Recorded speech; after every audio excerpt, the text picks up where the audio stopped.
عبد القادر بیدل کا شعر، حرص قانی نیست بے دل ورنہ درکار حیات، آنچ ما درکار داریم اکثرش درکار نیست۔ یہ تو ہماری حرص ہے، تکاسر ہے، اللہ کو متکاسر، یہ بھی ہو، یہ بھی ہو، یہ بھی ہو، یہ مکان چھوٹا لا بڑا اور بڑھاؤ اور بڑھاؤ، لہذا اسی میں لگ جاؤ گے، اسی میں کھپ جاؤ گے، ساری توانائیاں، ساری قوتیں، سارے اوقات، ورنہ یہ اصل میں ہماری حرص ہے۔ اس میں یہ ہے کہ اس کو کم کرو۔ میرا ذاتی واقعہ ہے، میں اب 28 برس سے ایک مکان میں رہ رہا ہوں، 5 مرلے کا ہے، کیا ہے، وہاں کوئی بیڈ نہیں ہے، جدید کوئی بیڈ نہیں ہے، کچھ نہیں ہے، کوئی صوفہ سیٹ نہیں، کچھ بھی نہیں، چل پلنگ ہے جو سن 55 میں بنوائے تھے میں نے، اسی پر میں سوتا ہوں آج بھی، سن 55 کا بنایا ہوا چارپائی، جس میں پہلے دیوار لگی ہوتی تھی، اب اس کے اوپر ایک پھٹا رکھ دیا گیا، کمر سیدھی رہے آدمی کی۔ تو ڈاکٹر یقین ہے میرے کلاس فیلو، پہلی جماعت سے کلاس فیلو ہے،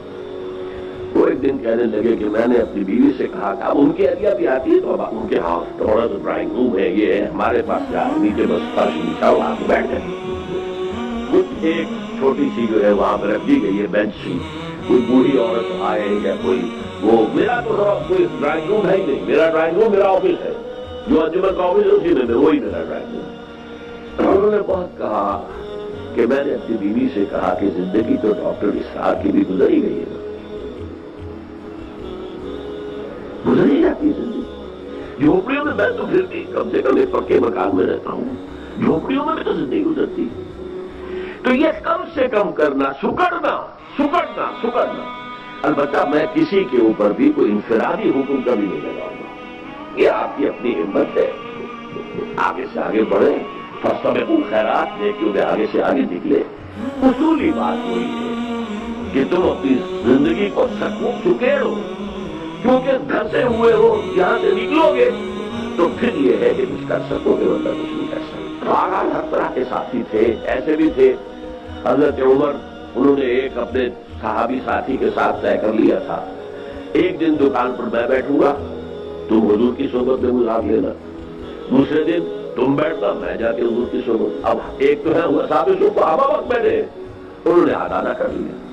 کچھ لوگ کاروبار کرتے تھے، ایسے جمع بھی کرتے تھے، حضرت عثمان کے پاس اگر نہ جمع ہوتا وہ اطلاع کچھ کیسے لا کے دے دیں، لیکن نیت یہ تھی کہ جب وقت آئے گا سب حاضر کر دیں۔ تو یہ مختلف مزاج ہے، مختلف طبائع ہیں، میں نے مختلف طریقوں پر اس کو پہلے بھی بیان کیا۔ تو ایک شاعر کہتا ہے اللہ مجھ سے یہ لمبا راستہ تو طے نہیں ہوتا کہ دراز و دور دیدم رہو رسم پارسائی، سنما رہے قلندر سنگر، مجھے تو کوئی قلندرانہ راستہ بتا دے کہ بس تیرا ہو جاؤں، تیرے ہی یہ تیرے ہی عشق میں، تیری ہی محبت میں پر اپنی زندگی لگا دی۔ تو یہ ہے مختلف مذاہب۔ اللہ تعالیٰ، اب دیکھیے ہم نے جو کام شروع کیا ہے یہ اصل میں کار رسالت ہے، یہ کار رسالت ہے، اسی لیے ختم کا لفظ نبوت کے ساتھ آیا ہے، رسالت کے ساتھ نہیں آیا۔ نبوت محمد کے انتقال کے ساتھ ختم ہو گئی، دروازہ بند، صلی اللہ علیہ وسلم۔ رسالت تو جاری ہے، آج بھی رسالت محمدی کا سلسلہ جاری ہے، صرف بائی پروکسی ہے، پہلے حضور خود کر رہے تھے، آج حضور کے امتی جو بھی، اور یہ حضور نے خبر دی ہے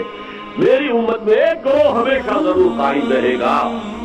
کہ جو اس کام کو کرتا رہے گا۔ اسی لیے جو حدیث میں آتا ہے بلغوا عنی ولو آیا، عنی اور مائی بہاف، جو بھی تم تبلیغ کرتے ہو قرآن کی، اور مائی بہاف ہے، یہ میری تبلیغ ہو رہی ہے تمہارے ذریعے سے۔